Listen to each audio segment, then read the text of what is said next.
Saya yakin teman-teman semua pasti akan mencari solusi gagal bayar pinjaman online legal resmi OJK di tahun 2023 ini tanpa harus bayar hutang apapun atau tanpa harus mengeluarkan uang sepeser pun. Karena memang kondisinya juga tidak ada uang dan kondisinya juga memang pengen bebas dari hutang pinjol tanpa harus membayar. Namun sekali lagi saya ingatkan kepada kalian, mau kalian cari tutorial dimanapun, tidak akan kalian temukan solusi lunas pinjol, solusi lunas gagal bayar pinjol tanpa harus bayar hutang kalian. Ya, mungkin ada, tapi itu butuh waktu tahunan, bertahun-tahun, dan itu pun kejadiannya juga 1:1000. Ya, itu nggak akan tercipta dan nggak akan dialami oleh semua orang. Sekali lagi saya ingin menyampaikan kepada kalian semua bahwa hutang pinjol yang mana itu secara legal pasti akan tercatat dan selamanya bakal ada, kecuali memang pihak pinjol memutuskan dan juga menetapkan bahwa utang kalian akan dianggap lunas. Nah, itu bisa jadi kesampaian. Kalian mau muter-muter kemanapun, cari tutorial kemanapun, nggak bakal menemukan istilahnya hampir nggak mungkin lah utang pinjol di pinjol kita tiba-tiba lunas tanpa kita harus bayar, hampir tidak mungkin.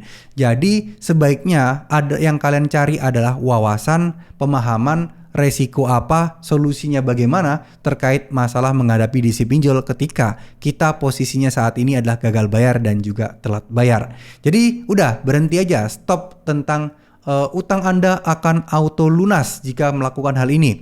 Utang Anda akan otomatis lunas jika DC melakukan hal ini. Ya, lupakan semua tutorial-tutorial itu karena intinya adalah diri kalian. Semuanya kembali ke diri kalian masing-masing. Kalau kita bisa membawa diri kita untuk cuek, untuk bersikap bodoh amat dan gak takut tentang ancaman-ancaman pinjol, itu sudah lebih dari cukup ya teman-teman, daripada harus bikin trik apalah, trik inilah, semuanya tetap utang juga harus dibayar karena tercatat secara sistem. Ya, kalau misalnya dipinjol ilegal, oke lah, nggak tercatat di sistem hukum Indonesia, tapi ya itu kalau kalian mau bodo amatin juga nggak akan ada resiko apapun. Kalau pinjol legal pasti akan ada datanya, pasti akan tercatat, sampai mungkin kalau nggak pinjolnya bangkrut, pinjolnya membuat utang kalian menjadi lunas karena pinjol malas nih ngeliat data kalian yang menunggak terus bertahun-tahun. Nah, misal itu bisa aja terjadi ya.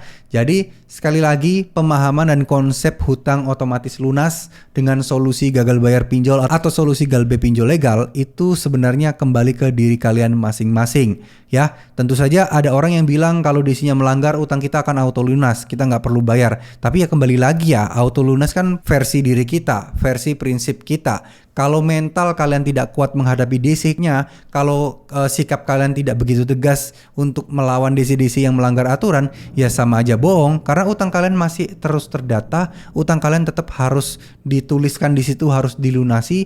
Ya meskipun kalian sudah memutuskan secara sepihak, utang gua lunas nih karena lo udah sebar data gua. Nah itu kan nggak bisa secara sepihak seperti itu. Ya intinya adalah mental kita dan wawasan kita aja. Perdalam wawasan kita mengenai hukum dan aturan yang berlaku.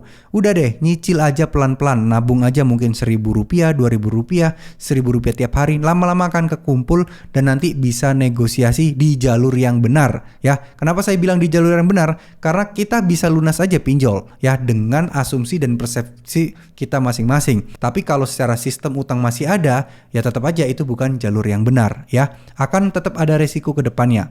Baiknya sih ya udah lunasin aja, tapi pelan-pelan aja. Mau itu butuh waktu 2 tahun, 3 tahun, 5 tahun, yang penting ada niatan tulus buat kalian untuk melunasi hutang-hutang pinjaman online kalian ya. Terima kasih, mohon maaf jika ada salah-salah kata. Wassalamualaikum warahmatullahi wabarakatuh.